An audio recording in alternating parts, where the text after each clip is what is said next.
darkness swallows me whole, just like how I'm gonna swallow him whole later. They call me the sword swallower, the way I hawk his sword. Hello, and welcome to I Became an Evil Witch That Cursed the Male Lead. This is a fantasy yandere dating sim, in which you fall asleep one night and wake up as an evil witch in a dark fairy tale with two yandere princes who are obsessed with you. Let's get started. I've always had a favorite kind of fairy tale, not the ones about true love, nor the ones with happily ever after. I prefer darker stories, the kind of fairy tale where everyone loses. Stories about vengeance and tragedy. There was one tale I remembered more clearly than the rest. It wasn't especially well written or anything, but I recall the plot clearly. Mostly because the evil witch in the story had the same name that I did. The witch's name was Yearning. The fairy tale went something like this. Long, long ago, there lived a witch named Yearning. While she was powerful, they say her heart was colder than ice. At first, the witch played the role of a benevolent god, healing plagues and ending droughts. However, creating miracles soon became monotonous, as human lives repeated the same stories again and again. Greed, lust, betrayal. It was the same script, played by different characters over and over. A starving child would turn and bite the hand that feeds. A fallen noble would feign loyalty, only to sharpen a blade in the shadows. Humans are fundamentally like this as it is in their nature, fearing what they cannot understand, resenting what is beyond their control, and desiring what they do not deserve. After centuries, the witch eventually grew bored and thought, maybe the world needed something new. And so, the witch decided to cover the land with eternal snow. Heavy mist plagued the skies, forever covering the sun. And the earth never thawed. No crops grew as the soil was cracked and barren. Children cried themselves to sleep from hunger. Famine spread across the country and poverty ensued. As years dragged on, resentment and tension grew among the people. Fear slowly turned into bitterness, and bitterness into hatred. And hatred turned into something far more dangerous. Hope. The civilians rose up. They sharpened their tools into weapons and began to revolt against the witch. Until finally, one man rose above the chaos and gathered the broken remnants of the land, putting an end to the witch's reign. His name was Helios, a swordsmaster favored even by the gods. After defeating the witch, he permanently sealed her away beneath ice and stone. And the witch, exhausted from battle, fell into a deep and unnatural sleep, an eternal slumber, never to be broken. With the witch gone, the ice covering the earth melted, the mist parted and the sun returned to the skies, and the land was restored. The hero of the land, Helios, was later crowned the first emperor. They called him the Light of the Empire. And under the new ruler, the empire flourished. Songs of praise were sung and many statues were raised, for this was the founding story of the empire Illa. And Illa was at peace. Was at peace until it's suddenly not at peace and then everybody dies? Until, oh no, how could I have not seen this coming? Can I just say the UI is gorgeous. 500 years later, the evil witch still sleeps beneath the imperial castle. Sealed inside an ice tower buried deep underground, she had become a frozen relic. Long forgotten, only occasionally brought up during children's bedtime stories. Around this time, a young prince of the empire began visiting the witch's chambers. He was named Ash. Every night without fail, since he was little more than a child, he descended the long-abandoned steps alone. And every night he knelt before the sleeping witch, begging her to save him from his reality. You see, Ash was an unfortunate child. Born to a servant of the palace, the empress, never satisfied with Ash. No matter how hard he trained or how much he studied, he was not her real son. And the empress made sure he never forgot that fact. For even the slightest mistakes, her punishments were frequent and cruel. It was a miracle Ash could live so long, given the emperor did not favor him either. His father's attention and affection were directed only to his younger brother, the crown prince Cassian, the child destined for the throne. Ash had nothing. But that was okay. Ash had given up on wanting anything. The ice tower was his only sanctuary. It was the only place he could truly be himself. Night after night, he sheds tears before the evil sleeping witch, a witch that could not hear his pleas, nor save him from his sorrows. And so, little by little, Ash grew twisted, and he became a tyrant. While Ash was unfavored, he was a talented swordsmaster the royal family hadn't seen in generations. And so, after his 25th birthday, he organized a coup. The rebellion was swift and merciless, and he successfully overthrew his father and brother. Well, that's what you get for being awful people. Their lives had no value to him after all. The empire fell under his blade, and the entire imperial family was dragged into the dungeons and executed one by one. For everything they had done to him, Ash repaid tenfold. And then, the night after the last body fell, Ash returned to the ice tower once again, and there, standing before him, was the witch. The evil witch had awakened from her 500-year-long slumber. Her eyes had opened at last. Ash stood frozen before her. He had once worshipped her dearly, had bled and wept and prayed on the stone-cold floor before her. And now that she was in front of him, something twisted violently in his chest. Why now? Ash had the thought. After all, why had she not woken up sooner? I mean, I'm assuming an act of great evil stirs her from slumber. Why did she let him suffer alone for so long? Why had she listened in silence while his words shattered piece by piece? Oh no, it doesn't take a genius to know this doesn't end well. Why had she waited until everything was already destroyed? Until there was nothing left of him to save. He was beyond redemption. It was too late. And then, before he realized it, Ash drove his blade forward, and the steel pierced straight through her heart. Warm blood against the frozen air, crimson staining through frost-white ice. Even the wicked witch meets her end, eventually. And with her dying breath, the evil witch uttered a final curse. Poor child, born from ashes, she had said. May you give your heart just once and be ruined by it. For a brief moment, the prince said nothing. And then he laughed. Love, I don't need something so useless. So be it. I am already beyond ruin. The witch only smiled in response, and then her soul shattered into nothingness. The end. Well, that was depressing. At least, that's how the story was supposed to go. I remember staying up late last night playing some game where you romance a cute white-haired Grim Reaper, Casper. When I finally went to bed, I didn't expect anything unusual. However, the moment I opened my eyes in the morning, I immediately knew something was wrong. Terribly wrong. It was freezing. The type of cold that felt sharp and heavy. I woke up in an unfamiliar room encased by ice, an ice chamber. And somehow, as if by instinct, I knew exactly where I was. The tower. The magical seals carved into the walls. I'm not sure if it was a sense of deja vu, but this place seemed all too familiar to me. I had become Yearning, the wicked witch in the fairy tale. Impossible, right? I almost laughed earlier, thinking it was a ridiculous dream from playing too many games, and yet here I am, awake. A quiet dread settles in my chest. Something in my heart tells me that the witch shouldn't be awake yet. Judging by the silence outside and the absence of the sound of steel clashing against steel, Prince Ash hadn't started the rebellion. The Empire is still peaceful. The witch was originally supposed to wake up after the Empire falls when he drowns the place in blood, and that's when the prince kills her. If I'm awake now, assuming this is before the rebellion, then I should still have some time. That's best case scenario. I'm not sure how long I have until the end of the fairy tale. I don't want to find out firsthand either. Or do I now? Something keeps nagging at the back of my head, but I shake the feeling off.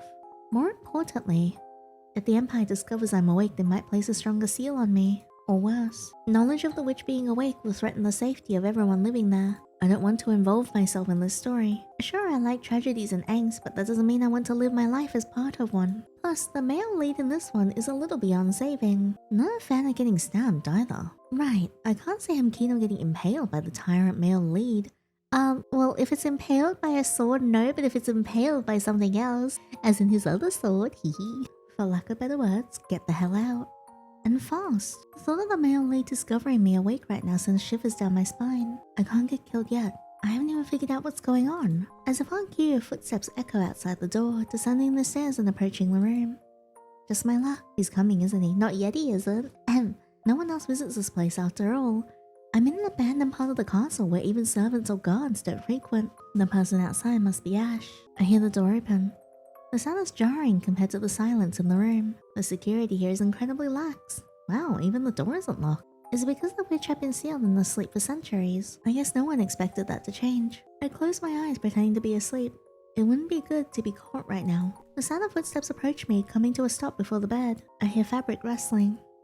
Is he kneeling? Oh, hello. Oh, he's pretty. It's me. Okay, well, who else would it be? I remain perfectly still, keeping my breathing as shallow as possible. I'm sorry I'm late tonight. His voice sounds so smooth. Well, as expected of the main character.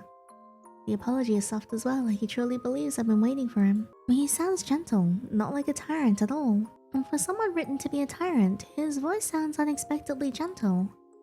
It is strange in a way. Can someone like this really drown the Empire in blood? So this is Ash. The neglected prince in the fairy tale. the future tyrant. Judging by the voice and the sound of his footsteps, he's probably around his early 20s maybe. In the original story, he launches the coup at the age of 25, so the timeline matches up. I should have at least a couple of years before the rebellion and my death happens. I hear him shift a little. He winces. It's hard to breathe today. Something about his tone is off. Is he hurt? Did the Empress order the servants to beat him again? Or did he get injured some other way? The fairy tale did mention he was often abused since he was the illegitimate son of the Emperor, so this isn't anything new. A pang of sympathy rises in my chest. Even though Ash is just a character in a book, it feels a little too real when he's in front of me like this. He's so vulnerable right now, unlike the Ash in the fairy tale. The Ash in the fairy tale was described as a prodigy with a blade, training until his hands and feet bled with only revenge on his mind. A merciless and unhinged tyrant. But the Ash in front of me doesn't seem like that.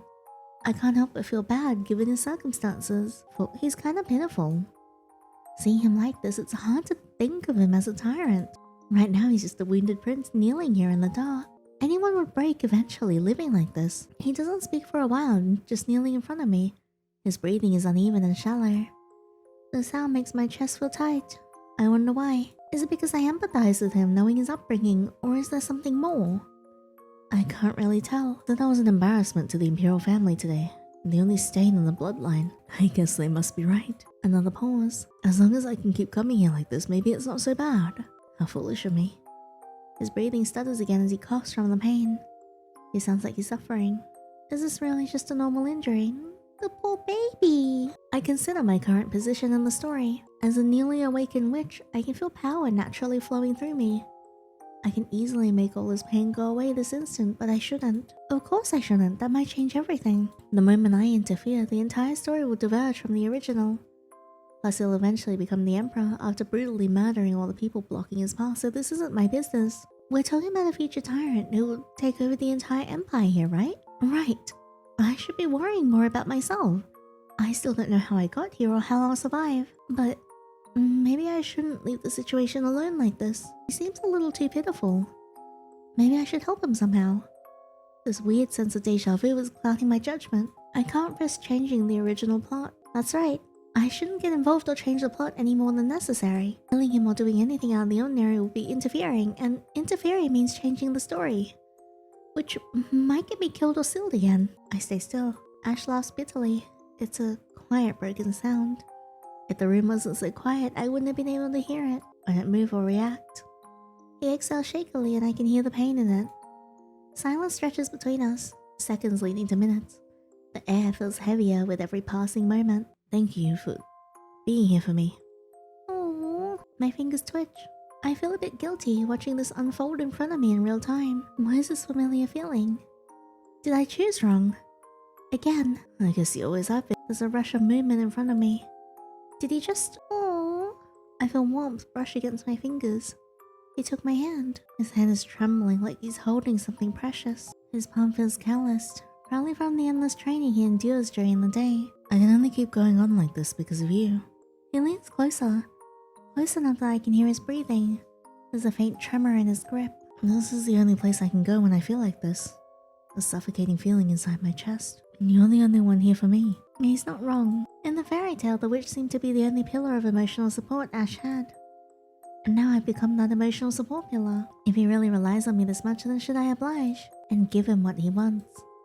What can I even do in this situation? Keep staying still. I force my body to remain steady. Even though I feel bad for him, I need to detach myself from the story as quickly as possible.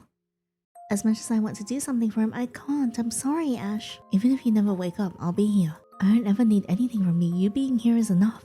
An odd feeling rises in my chest.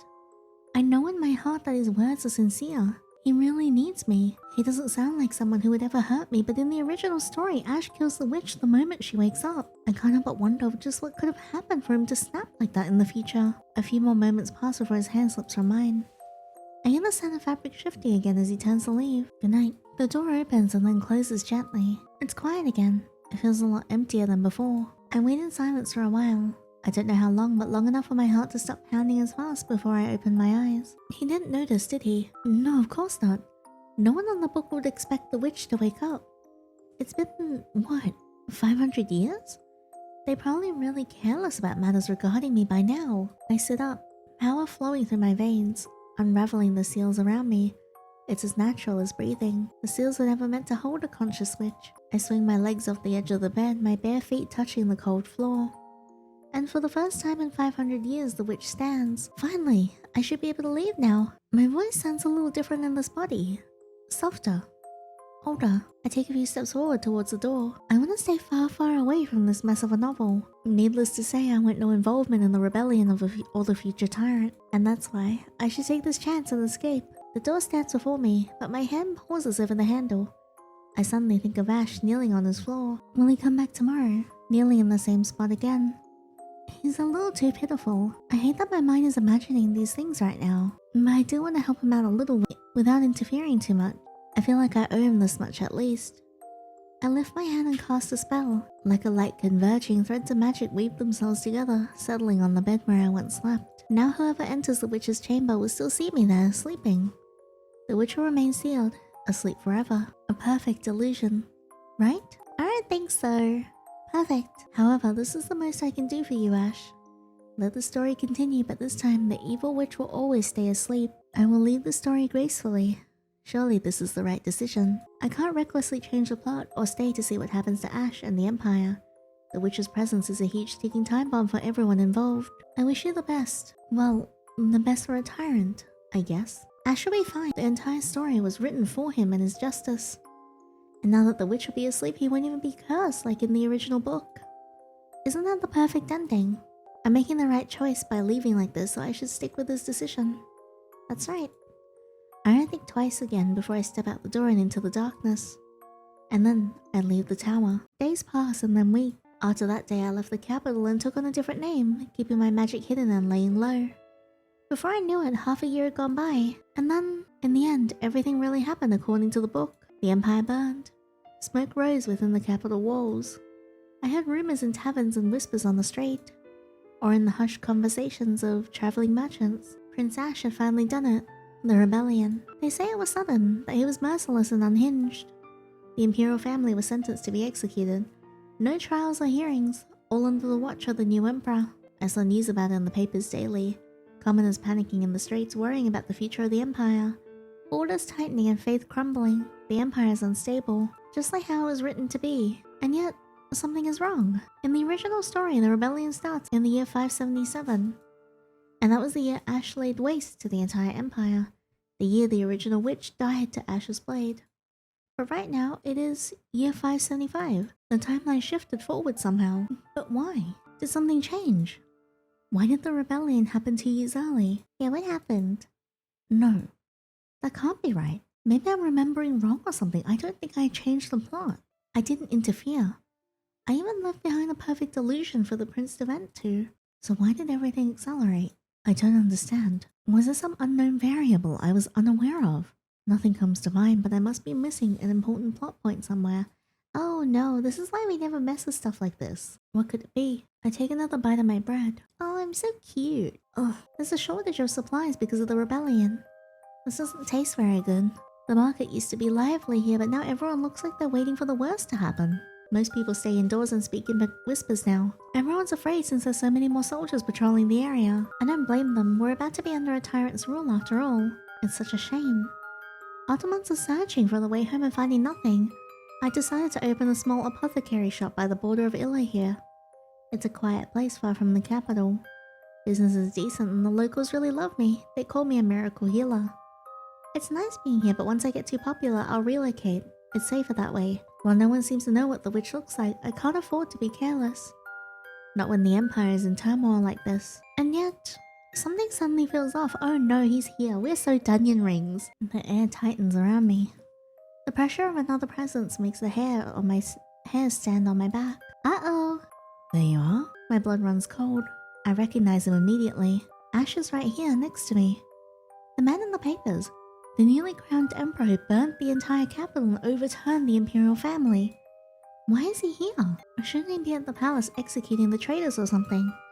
He looks different from the papers. A little more tired and haggard. But is there a bit of relief in his eyes I see? Why does he seem relieved? I knew you wouldn't abandon me.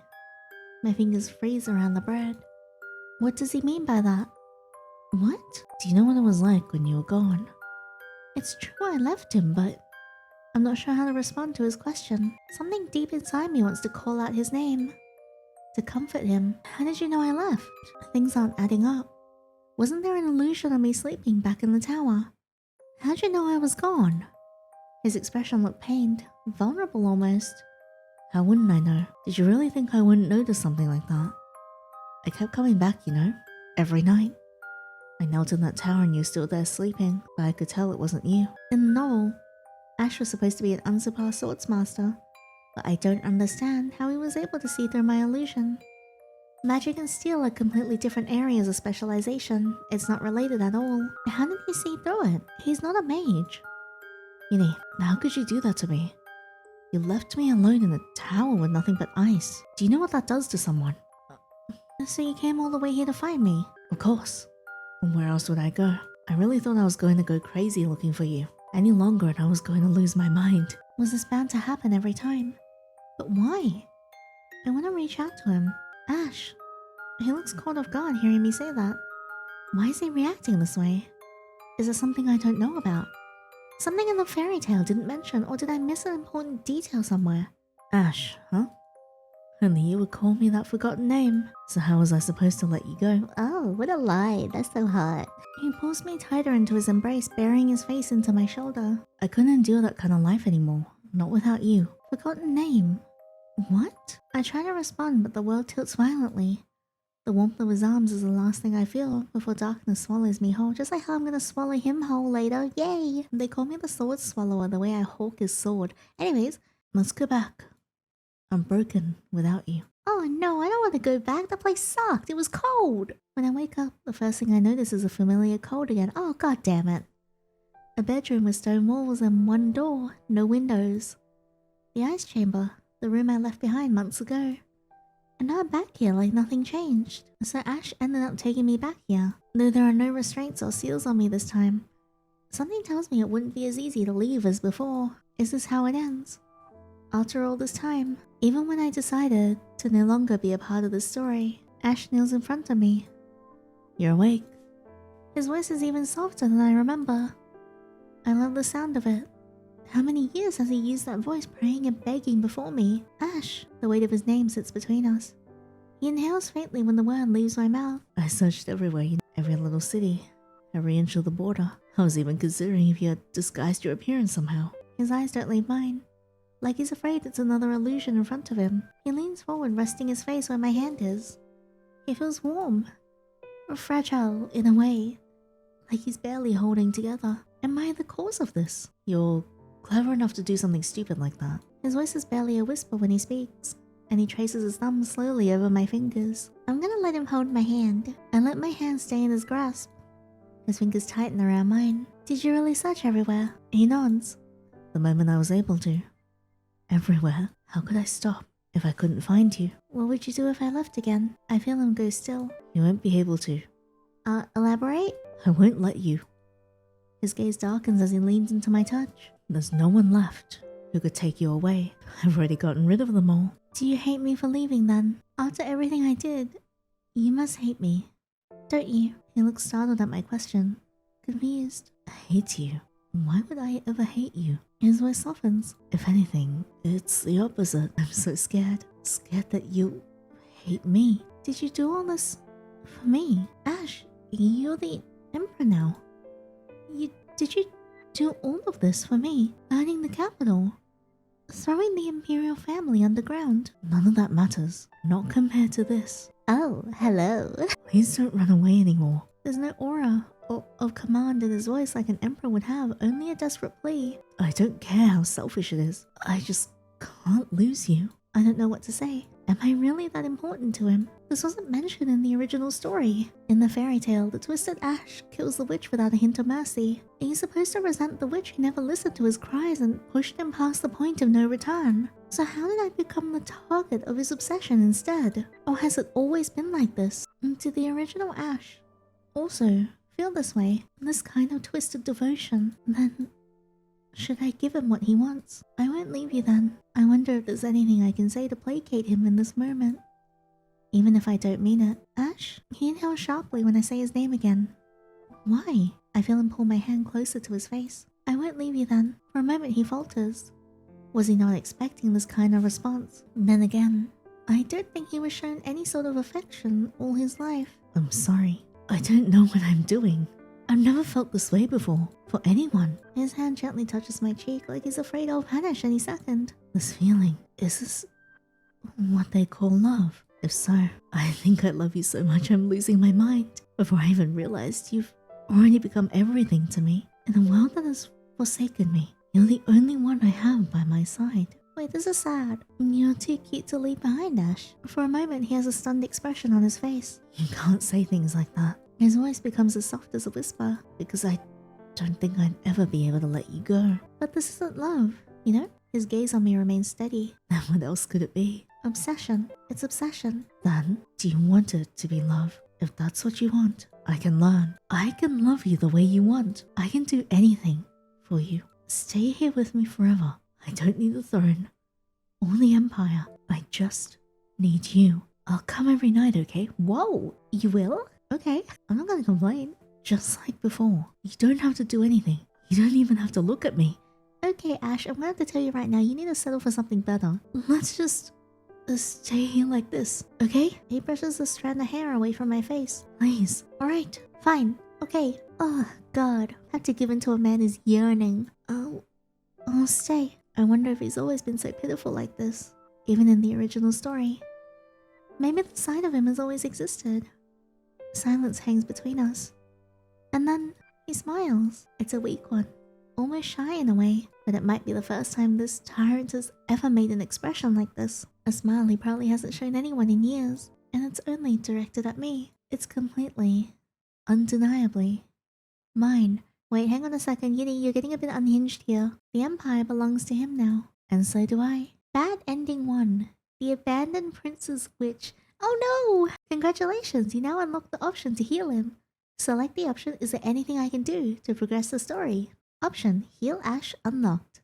Secret ending 1, Ash, and 2, Cassian unlocked. Don't forget to rate or leave a comment if you like the game, it helps. Oh wait, what's happening? Somewhere, deep inside the Imperial Palace prison. Cassian? He really did it. Ashel? Everane? Darcellus? That bastard. You think I don't know that the witch is your weakness? How stupid. But do you really believe you won here? Enjoy your little fairy tale while it lasts. You're not the only one willing to ruin an empire. I do like unhinged men in fictional stories. We should totally bang-a-lang him. Let's do that right now. Let's get all the other endings. So I went through Ash's route again and made all the right choices. And I have been presented with this scene that we haven't seen yet. So I believe this is Ash's secret ending, just like I intended. Wait, what? The temperature in the room begins to drop drastically around us as ice begins to climb up the walls. 500 years of silence, and now I wake up to this delicious scene. Funny how everything played out. Oh no! My fingers slide up from where he clings to me, cradling his face. What a lovely sight. Did he really think I would let myself die that easily? Oh my god, I'm just as much of a freak as he is. It's kinda hot. Everything really went full circle. He still returns to me like this again and again, no matter how much the story twists, just like he was meant to. Being asleep for 5 centuries each time was worth it. To see it all unfold like this? What was that silly curse again? Right. Giving your heart ruined you, your father, and your empire. All because you couldn't bear to lose me. I can't help but smile. Just like he did originally when he heard those words in the fairy tale. Like love was the most irrational emotion he could possibly feel. Was that emotion love, as useless as he thought? He's ruined so beautifully. I'm a freak! Yay! I rush my thumb across his cheek, then tilt his chin up. Helios's most talented descendant is now kneeling before me, as he should. I wonder how the first emperor will feel now seeing Ash like this. It just makes me want to... Oh, there's nothing sweet or gentle about this kiss.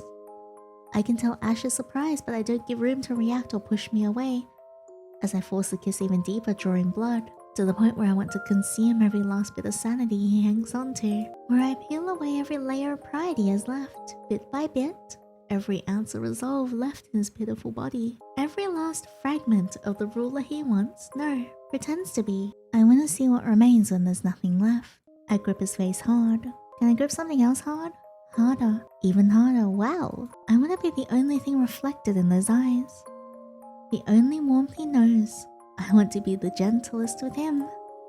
But at the same time, I want to mess him up just as much. I want to ruin that look of devotion on his face. To be the one to expose every part of him, stripping him down to his most vulnerable self. And make it so he can't live a second without me. To push him past the point of no return. How far is he willing to fall for me?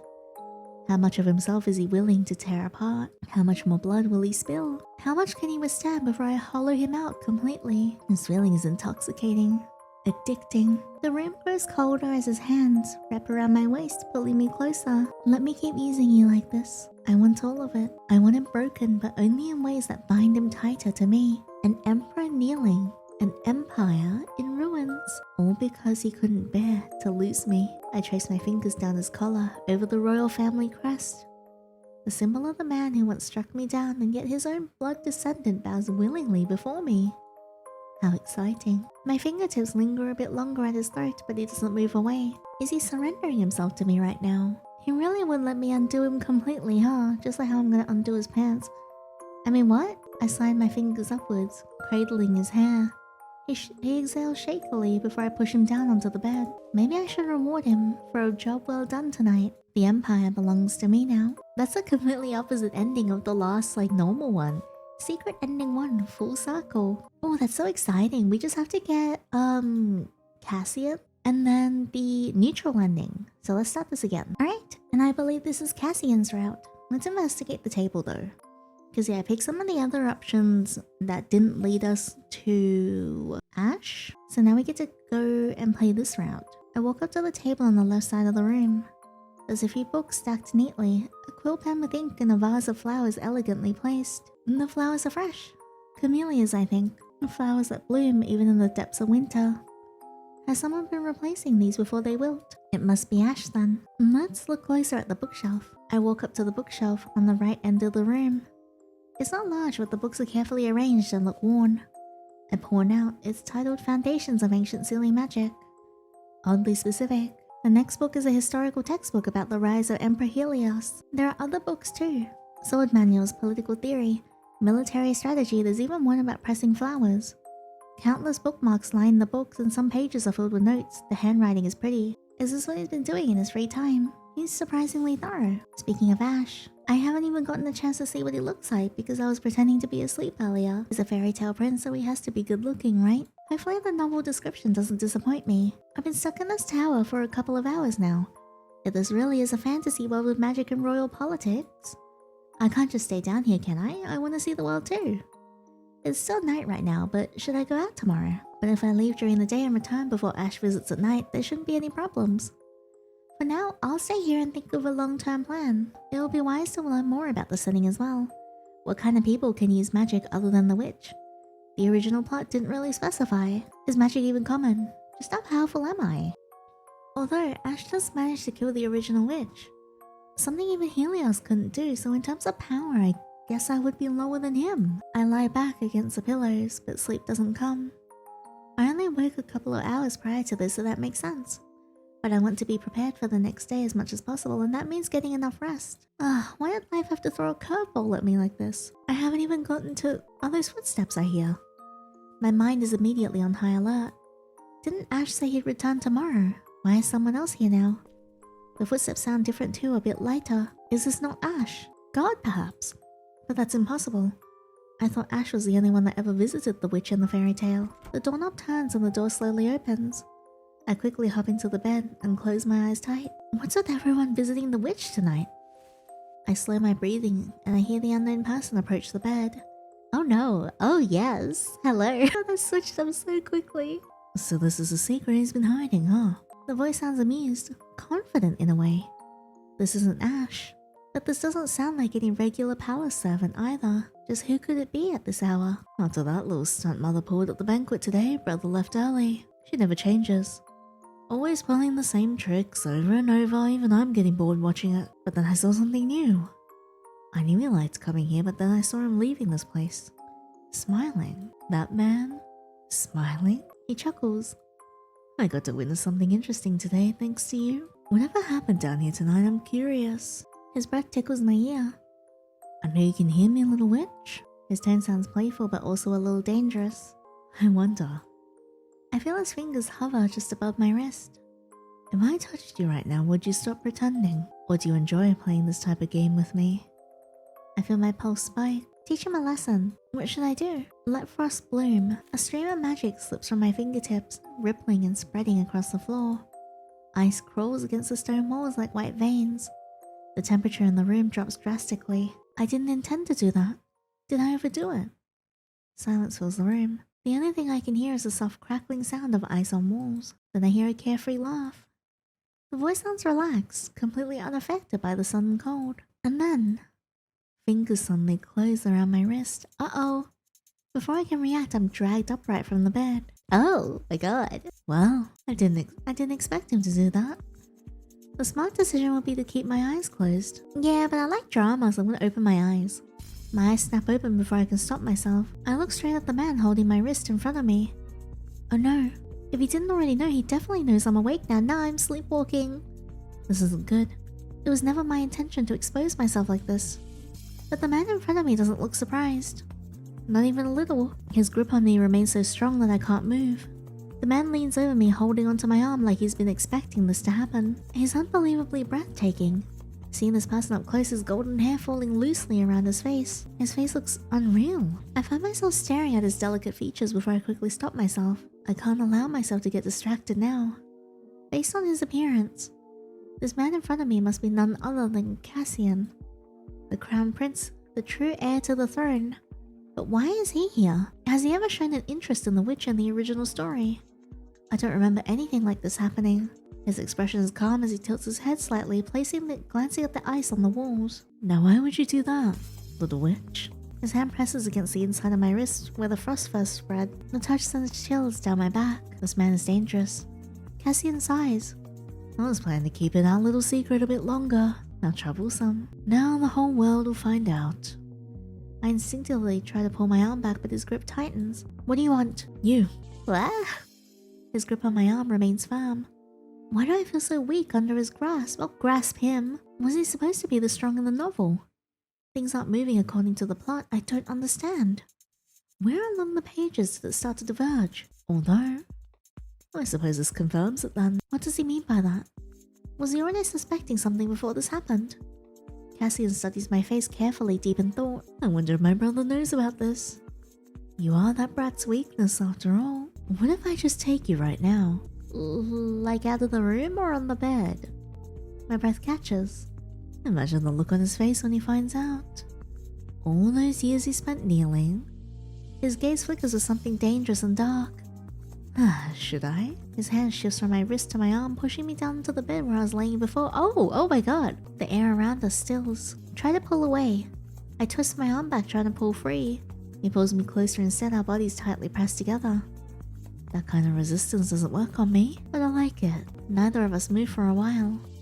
He gazes so intently at me I can't read what he's thinking, looking at me with that same nonchalant expression. Well, his voice is lower now. What do you say, little witch? Don't tell me you're jealous of Ash. He blinks, looking surprised. Ash? Oh, you're referring to my brother. Jealous? Do you really believe that? Yeah, I just find it irresistible, you know? Stealing something he treasures. His fingers tighten around my arm. I want to see a side of you that he hasn't even seen yet. Will you let me? Alright, okay. Oh? You weren't supposed to say that. A faint smile appears on his face. You just need to direct all your emotions to me, yeah? I want all of your fear, anger, your desire. I'll take all of it. He leans even closer. His hand moves to my chin, tilting my face upwards. And then I feel the hot pressure of his lips on mine. Oh! All of a sudden the world feels distant. And somehow I didn't hate it. I wonder just what went wrong for me to get to this point. Bad ending 2. Little Witch. Also known as Cassian's secret ending. Damn it! I mean, not damn it, because I wanted that ending. But we have all the CGs. We're still missing one ending though, and a couple of Easter eggs. Well, we're back to this point, and this time I'm gonna pick stay completely still. I don't move or react. There's no way he knows I'm awake. He's just testing me. He has to be testing me. Silence stretches between us. Impressive. Now let me tell you this. Don't favor him too much. He doesn't deserve it. If you're gonna wake up for someone, at least choose the more interesting brother. Leave a little suspense for us, yeah? He steps away. Sleep well, little witch. The door closes and silence returns. I slowly open my eyes. That was definitely no palace servant. I sit up slowly, brushing the sheet where he had rested his weight only a moment ago. Judging by what he said about the banquet and the Empress, there's only one person it could be. The legitimate son of the Empress, Crown Prince Cassian. In the fairy tale, Cassian was just a political obstacle that quickly disappeared when Ash took over. I'm not sure what happened. I don't think he's ever had an interaction with the witch in the original story. He's not supposed to. So why now? Did I inadvertently change something major by helping Ash back there? I didn't think that small action would cause such a huge butterfly effect, where even the Crown Prince would feel the need to come here. Was that single decision enough to shift the entire flow of the story? If Cassian noticed Ash smiling and came down here because of it, then the story is definitely going off course. And plus, what Cassian said back there bothers me. Does he know something? And the way he spoke like he was testing me. And all the things he said about Ash. Is it really only because he hates Ash? Or is there something more to this fairy tale I wasn't aware of? How did I already get caught between these two? Should I really have left Ash alone and avoided helping him altogether? If I hadn't interfered and detached myself, would things be simpler? But that didn't feel like the right option either. I pressed my hands against my head. Just how badly did I mess up? I can't afford to act on impulse again. I need to think more carefully. Ash and Cassian, they're both dangerous. But running away might make things worse. If I randomly disappear, Ash will definitely search for me, but if I stay like this, Cassian will probe around too much. I need to gather more information about Ash, Cassian, and the Empire. But right now I should get some rest. My body feels heavier than expected. Tomorrow I'll decide what kind of role I want to play in the story. My eyes close slowly as I drift into a dreamless sleep. Well, that was a continuation ending. Yay! Alright, let's do the name stuff, and then I will move on to final thoughts. What do we do if we call ourselves Ash?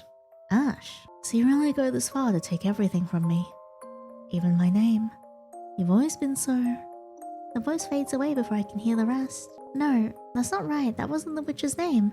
The witch's name was... Helios. Healy? Why are you looking for me? Oh, Helios is hot. Weren't we supposed to remain dead together? Liar. I'm not the witch. Who are you? Do you really want the answer to that? You betrayed me. When did I ever choose anything over you? Oh? Tell me. You sealed me away. Is that what you think? How can I ever let my loved one die? Oh, wow. Okay. For some reason, that name leaves a bitter taste in my mouth. No. That's not right. That definitely wasn't the witch's name. Let's try this again. This time we'll pick I'm not the witch. Is that what you're telling yourself now? After everything. And we won't say anything? So you still like this? You're still not willing to face me, huh? Well, that was interesting. What about Cassian? Cassian, little witch, are you sure you want to do this? Taking my name like that? Yeah, I'll take more than just your name, bend over. You might make me think you belong to me. No. Well, that was very interesting, especially the Helios one. Well, that was my full playthrough of I Became an Evil Witch That Cursed the Male Lead. I hope you guys enjoyed that. This was really, really good. I did. Creator was super sweet and actually reached out and asked if I'd be willing to check out their game last week. And I sadly didn't have time towards the end of the week, so I ended up doing it this week instead. And I am very, very happy that I finally got to sit down and enjoy this wonderful game, because I have played some of Fluent's other games before. I haven't made a video on it sadly, but I did check out The Wolf Wears Red when it was released, and honestly, I really liked it. I love the twist that Fluent does with their main characters that they do. It turns out that the MC usually is quite unhinged as well in comparison to the love interest, and I think that creates a really interesting dynamic. I am very excited to see what happens next. I do like the different characterizations that both Cassian and Ash have. Like, they're both yanderes, but they're clearly very different. Cassian being much more extroverted assertive and Ash being more introverted assertive. I think it creates a really interesting dynamic between the MC and both potential love interests. Because Cassian is definitely arrogant, confident, almost reckless to a point in the way that he approaches situations and forces stimuli to occur and affect a situation. Whereas Ash definitely is more calculated and cold and much more silently scary. So it's very, very cool to see the differences between the two. I feel like Cassian definitely is going to have a lot more banter. He does come off quite cocky and very, very confident and doesn't hesitate to argue back or cause drama in like a way that is almost sadistic. Whereas Ash is so devoted to you. He's so obedient. I feel like he'd just do anything for you. So it'll be really interesting to see how that plays out. Thank you so much for checking out this playthrough with me. I hope you guys enjoyed it as much as I did. If you did, please leave a thumbs up and subscribe so you miss out on the next video. And also, if you would like to support the developer, the link to this game is in the description box below. And also, if you would like to support me, my Patreon link is in the description box below as well. Supporting is not mandatory, just very, very appreciated. But thank you so much again, and until next time, take care.